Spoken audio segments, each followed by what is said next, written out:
The date was May 16, 1943. Under the cloak of darkness, we, the aircrew of the newly formed 617 Squadron of the Royal Air Force, embarked on Operation Chastise, an audacious plan to strike at the heart of Nazi Germany's war machine. Our target was the industrial Ruhr Valley, specifically its massive dams, which powered the enemy's war efforts. The mission was as perilous as it was pioneering, leveraging untried technology that we barely understood but profoundly believed in. The backbone of this daring operation was a peculiar yet ingenious weapon, the bouncing bomb, conceived by Barnes-Wallis. His creation was intended to skip across the water like a stone flung across a pond, evading protective measures to nestle at the base of the dams we aimed to destroy. The simplicity of Wallis's vision, bouncing marbles in his garden, masked the complexity of what we were about to do. As I recount these events from the vantage of age, the intensity of those moments, the roar of the engines, the chill of the night air, and the steadfast resolve in my comrades' eyes, remains as vivid as if decades had contracted into mere seconds. This is the story of that night, a tale of innovation, audacity, and profound sacrifice, woven into the larger tapestry of a world at war. Chapter 1. The Formation of 617 Squadron. As the spring of 1943 unfolded across England, the war pressed on with relentless urgency, pushing the boundaries of what was thought possible both in terms of human and technological capabilities. It was during this time of intense innovation and desperate need for new strategies to combat the Axis powers that 617 Squadron of the Royal Air Force was formed. This squadron, initially shrouded in secrecy and known among only a few as Squadron X, was to undertake one of the most audacious missions of the entire war, Operation Chastise. The formation of such a specialized unit was a direct response to the inventive and daring strategy proposed by Barnes-Wallis. Wallis, a British engineer and inventor, had devised the bouncing bomb, a weapon designed not only to evade the torpedo nets guarding the German dams, but to utilize the very properties of water to achieve destruction at a scale previously considered unattainable. His idea, which seemed almost whimsical, bouncing a bomb across the surface of the water to avoid defenses and place the explosive precisely at the base of a dam, required pilots and aircrews with exceptional skill and courage. Wing Commander Guy Gibson, a veteran pilot known for his exemplary leadership and flying skill, was chosen to lead this unique formation. At just 24 years of age, Gibson was tasked with assembling a squadron capable of carrying out the precision, low-level night flying needed for the operation. This task began in earnest in late March 1943 at RAF Scampton, a base that would become the focal point for the intensive training regime that lay ahead. Gibson hand-picked crews from across the RAF, drawing on airmen from Britain, Canada, Australia, New Zealand, and the United States. These men were chosen for their exceptional flying skills, navigational prowess, and perhaps most importantly, their capacity for secrecy and resilience under pressure. The squadron was a microcosm of the Allied effort, a testament to the diverse backgrounds and united purpose that characterized the entire military endeavor against the Axis powers. The training was grueling and highly secretive.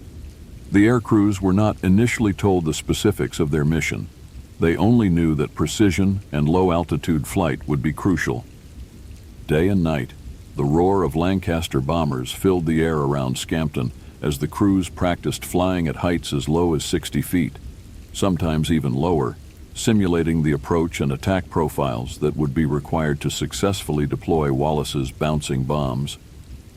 This intense preparation was matched by the work being done to modify the Lancaster bombers themselves. These aircraft had to be significantly adapted to carry the unusual, barrel-shaped bombs. The modifications included alterations to the bomb bay and the installation of specialized equipment to spin the bombs backward before release, a critical feature of the bomb's design that allowed it to skip effectively across the water. As the days passed and the planned date for the operation drew nearer, the weight of what they were preparing to undertake began to dawn on everyone involved. The mood among the squadron was a mix of determined focus and underlying tension, with every crew member aware that the success of their mission could significantly impact the war's outcome. In those weeks leading up to the operation, the camaraderie among the men of 617 Squadron grew. They were bound by a common goal and a shared understanding of the risks they were about to face. The mission's secrecy and the novelty of the tactics being employed created a bond that would carry them through the challenges that lay ahead. As the final preparations were made and D-Day for the operation approached, Gibson and his squadron knew they were potentially on the eve of a mission that could change the course of the war. They also knew that not all of them would return, but the focus remained unwavering, the resolve firm. For these men, Operation Chastise was not just a mission. It was the culmination of months of rigorous training, a testament to their skill and courage, and a real chance to strike a blow at the heart of the enemy's industrial capacity. Chapter 2. The Eve of the Raid. As the sun dipped below the horizon on May 16, 1943, the members of 617 Squadron gathered for one final briefing. The room was tense, the air thick with anticipation and the weight of the impending mission. Wing Commander Guy Gibson, the embodiment of resolve and leadership, laid out the plan with precision and clarity. He revealed the targets, the Monya, Ader, and Sorpa dams. Each was crucial to the German war effort, providing hydroelectric power and water vital for steelmaking and other industries. Destruction of these dams would disrupt German production capabilities significantly. The briefing was detailed.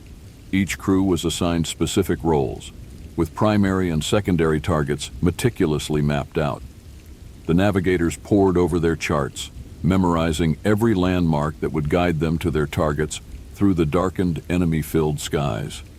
The atmosphere was a blend of focused determination and the palpable nerves of men who understood the gravity of what they were about to undertake. Outside, the modified Lancaster bombers stood ready on the tarmac, their unusual cargo already loaded.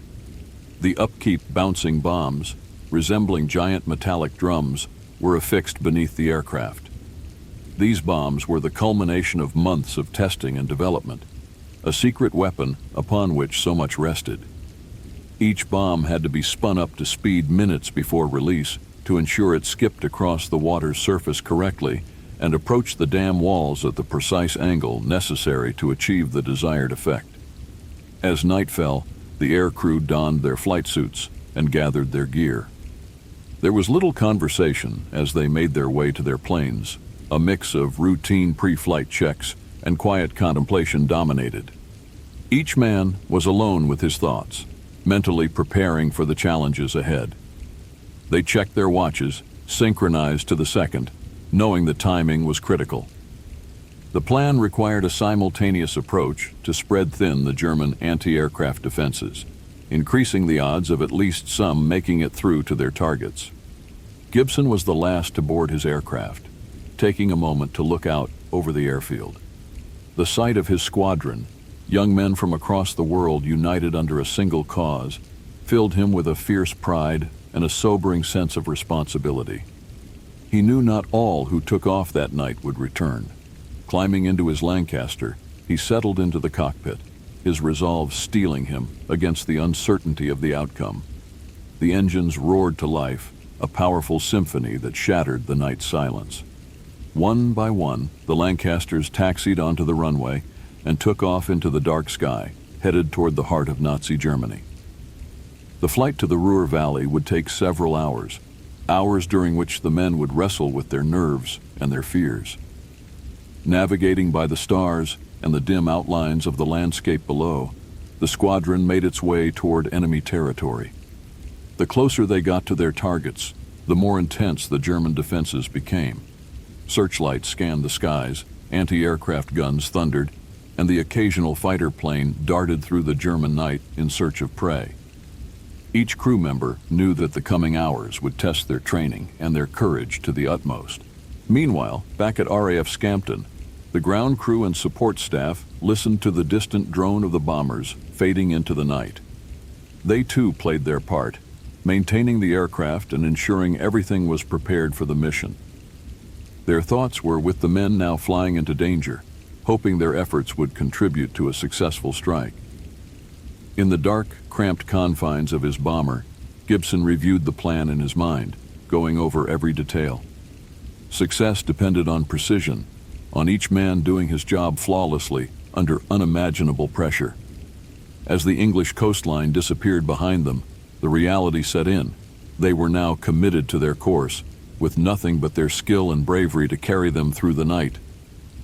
Chapter 3. Night over the Ruhr. The moon was obscured by intermittent clouds as 617 Squadron advanced deeper into enemy territory. The night was eerily quiet above, but below, the Ruhr Valley buzzed with the activity of war. This was the industrial heart of Nazi Germany, heavily fortified and fiercely protected by flak guns and fighter patrols. The stakes could not have been higher, nor the mission more fraught with peril. Wing Commander Guy Gibson, leading the first wave, adjusted his flight path slightly to avoid a well-lit area that likely harbored enemy anti-aircraft positions. His Lancaster, like those following, flew incredibly low to escape detection by radar and minimize the time enemy gunners had to react. The aircraft's engines roared loudly, echoing across the open valleys and betraying their presence to listening German troops. As they neared the Mona Dam, the first target, the tension among the crew and Gibson's aircraft was palpable. Navigator Flight Lieutenant Robert Hutchison confirmed their position, and Bomb Aimer Flight Sergeant Fred Spafford prepared the upkeep bouncing bomb for release.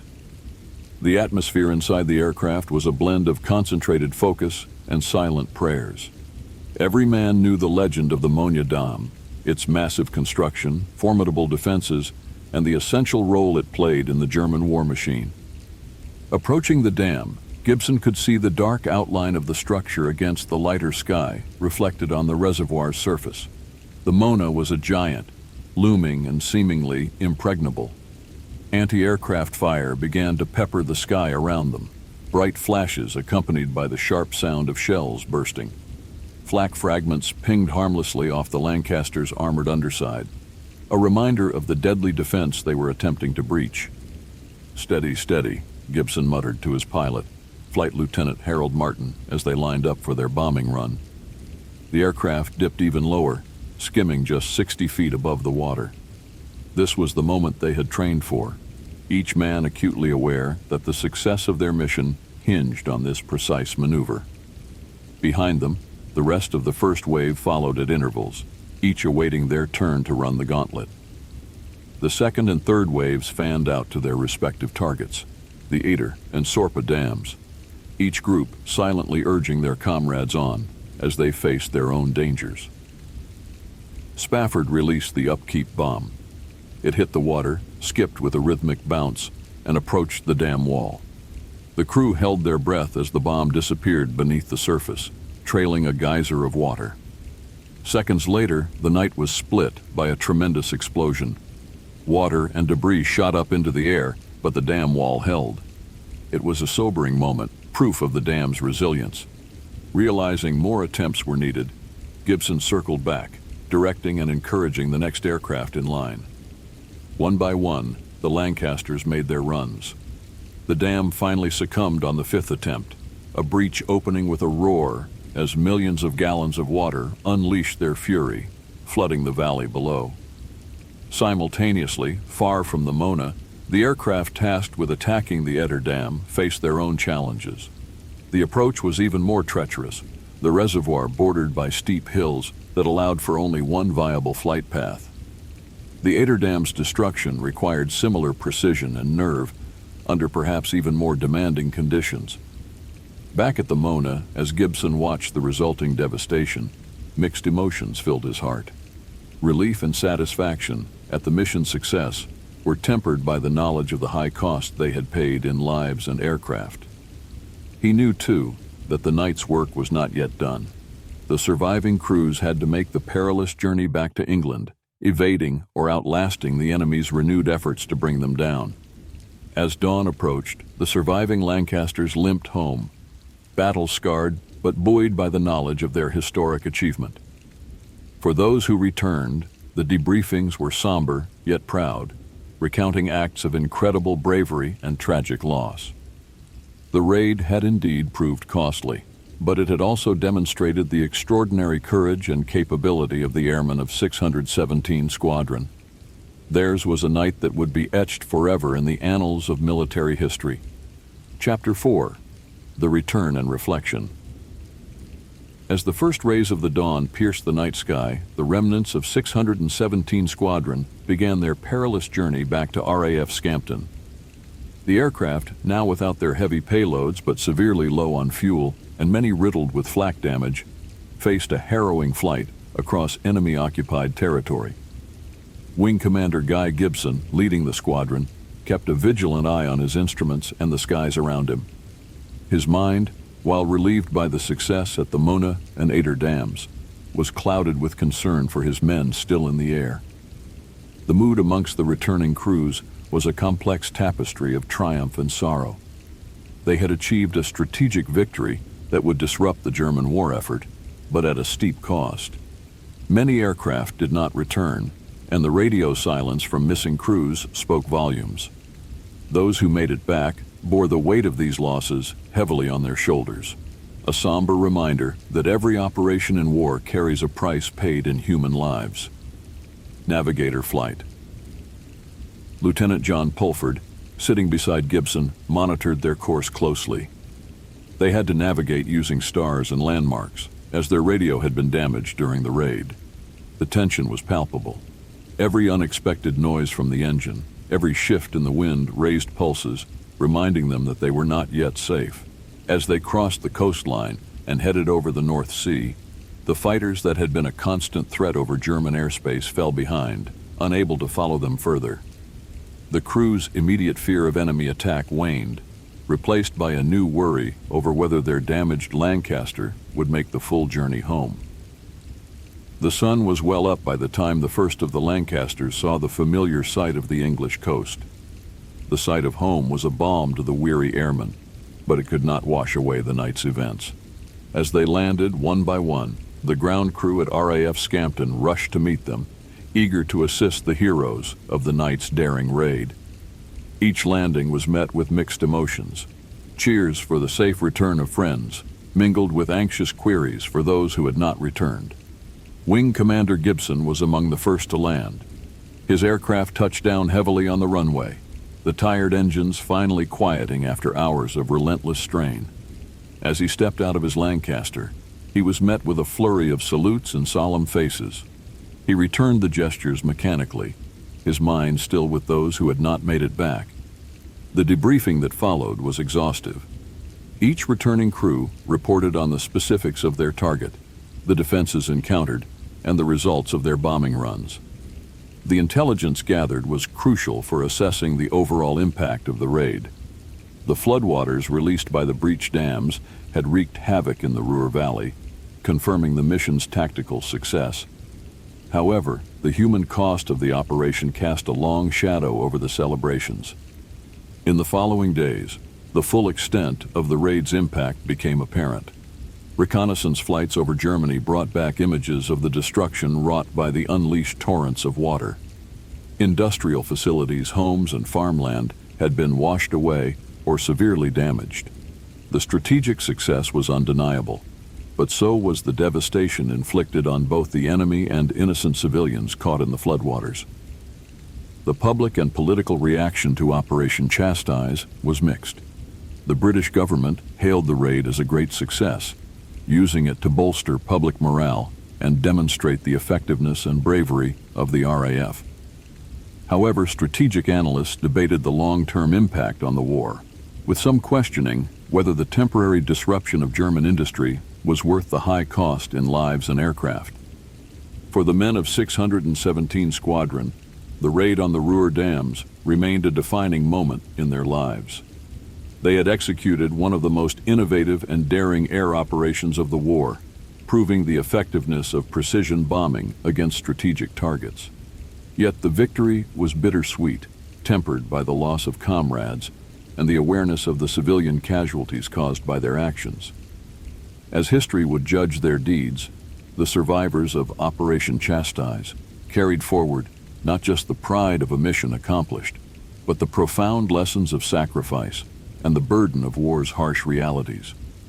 They were forever bonded by their shared experience, a night when they flew into the annals of military history and emerged as both victors and mourners of the cost of war.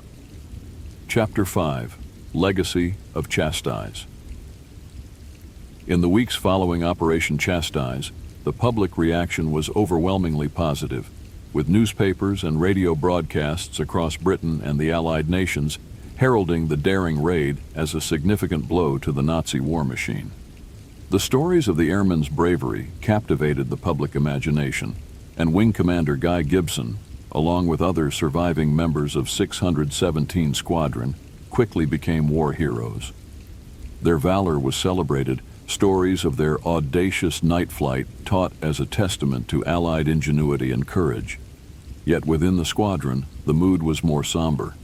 The cost of the operation was deeply felt. 53 airmen had lost their lives, and 3 were captured. Each empty bunk at RAF Scampton served as a stark reminder of the price paid. For those who returned, the psychological burden of survival, coupled with the loss of their comrades, was a heavy one. Many wrestled with a complex mix of pride and guilt. While the mission had been a tactical success, the personal toll it exacted was profound and often left those involved questioning the true cost of their achievements.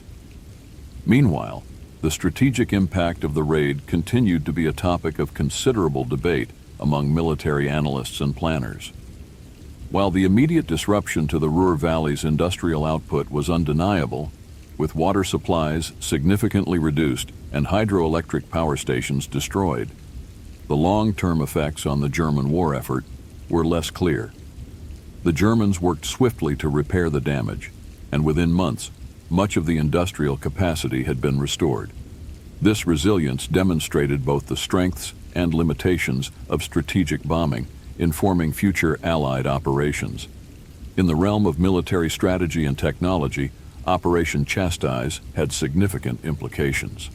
The successful use of the bouncing bomb validated Barnes-Wallace's research and opened the door for other innovative weapons technologies. It also helped establish 617 Squadron as a specialist unit for precision bombing, leading them to later employ even larger and more destructive earthquake bombs, also designed by Wallace. These missions, targeting hardened underground facilities, continued to push the boundaries of aerial warfare. Beyond the immediate military and strategic outcomes, the raid had a profound impact on civil-military relations in Britain. The government's use of the mission as a propaganda tool was crucial in maintaining home front morale during a period of the war when positive news was scarce. However, as details about the high casualties and the impact on German civilians began to emerge, public perception became more nuanced. The ethical considerations of targeting dams, thereby endangering civilian populations and causing massive environmental damage, sparked debates about the laws of war and the moral responsibilities of belligerents. For the surviving members of 617 Squadron, the years after the war provided little respite from the shadow of that night. Many continued their military careers, while others returned to civilian life, where they often struggled with the transition. Guy Gibson, who was awarded the Victoria Cross for his leadership during the raid, found himself a national hero, but was also haunted by the memories of those lost under his command. His subsequent death in 1944, during active service, only added to his legend and the enduring mystique surrounding Operation Chastise. The legacy of the Dambusters raid is multifaceted. It remains a celebrated example of British daring and technological innovation during WW2, frequently featured in films, books, and television documentaries. Yet it also serves as a case study in the complexities of wartime leadership and ethics. The decisions made by those involved in planning and executing the raid continue to be studied by military historians and ethicists, offering enduring lessons on the balance between strategic necessity and humanitarian considerations.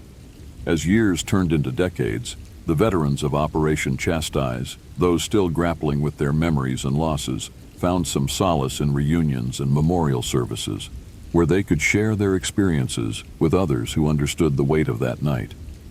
These gatherings were not just about remembering the past, but also about finding peace with their actions and their consequences. The legacy of Chastise, with all its glory and burden, continues to be a poignant reminder of the complexities of war and the enduring human spirit. Chapter 6: The Echoes of War.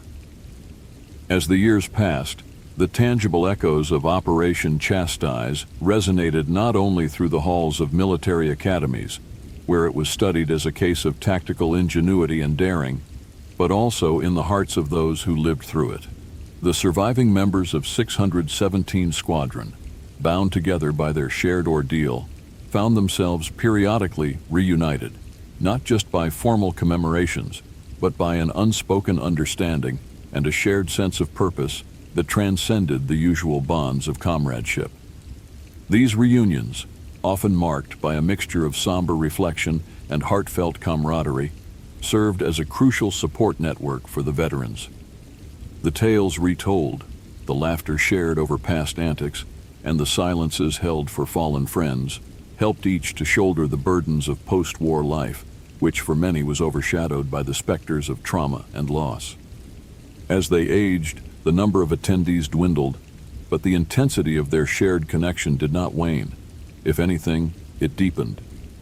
Beyond the personal sphere, the public perception of the Dam Busters and their legendary raid underwent its own evolution. Initially celebrated as unalloyed heroes, the shifting cultural and ethical landscape brought a more nuanced understanding of their actions. The 1950s and 60s saw a burgeoning awareness of the complexities of war, influenced by the emerging details of civilian suffering and the environmental impact of the dam breaches. This led to a broader discussion about the moral implications of wartime decisions, a debate that the veterans of the raid found themselves drawn into, sometimes reluctantly. Educational programs and historical documentaries began to explore these aspects, inviting some of the surviving dam busters to share their experiences from a perspective that highlighted not only their bravery, but also their moral reflections. These appearances often elicited mixed emotions among the veterans, who had to balance their pride in their achievements with a sensitivity to the suffering their mission had inadvertently caused. In the scholarly realm, historians and ethicists delved deeper into the implications of Operation Chastise, examining it through various lenses: military, ethical, and psychological. The raid became a subject of study and discussions about the law of armed conflict and the doctrine of double effect, which considers the morality of actions that cause serious harm as a side effect of pursuing a good end. This discourse further solidified the raid's place in military history as a poignant example of innovation and controversy. Moreover, advances in technology and the release of previously classified documents in later years allowed for a more detailed reconstruction of the raid. This new data provided insights not only into the strategic and operational levels, but also into the human aspect, how the aircrews felt, what they feared, and how they coped. Virtual reality experiences and interactive exhibits, emerging in the early 21st century, offered younger generations visceral glimpses into what that night might have truly been like, bringing historical empathy to a new level. As the centennial of World War II approached, the legacy of the Dam Busters was commemorated with a series of events that underscored their enduring relevance. These included state-level commemorations, the release of a new series of documentaries, and educational outreach programs designed to ensure that the lessons of Operation Chastise would not be forgotten. Schools across the UK and beyond integrated modules on the raid into their curriculums, discussing its significance not just historically, but also in the context of contemporary warfare and ethics. For the aging veterans of the raid, these commemorations were bittersweet. They appreciated the recognition and the opportunity to educate the public about the realities of war, but they also felt the weight of history and the responsibility to convey the lessons they had learned, often at great personal cost. Their stories, a blend of heroism and hesitation, of victory and remorse, continue to resonate, offering enduring lessons on the nature of conflict, the price of innovation, and the value of human life. As the final chapters of their lives unfolded, the surviving members of 617 Squadron found themselves embraced by a world that had changed drastically since the days of World War II. The very war that had defined their youth had long since ended, but the memories of those harrowing nights over the Ruhr Valley remained vivid, etched into their minds and hearts. With each passing year, the reunions became fewer and the faces more lined with age.